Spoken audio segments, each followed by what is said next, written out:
window in the balcony to this schedule.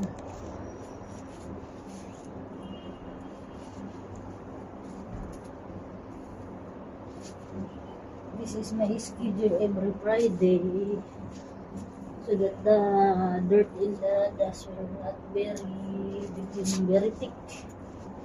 It's easy and fast to clean if it is not so dirty.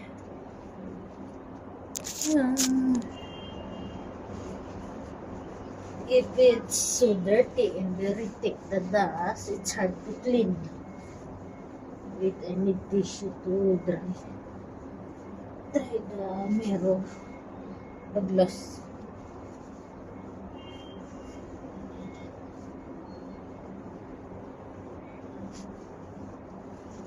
See?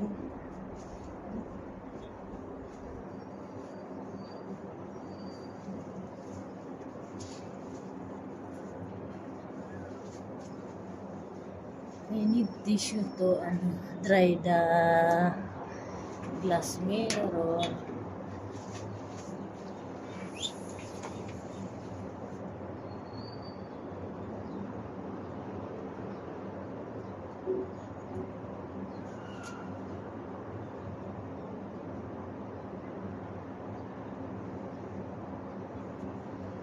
This is my schedule every Friday.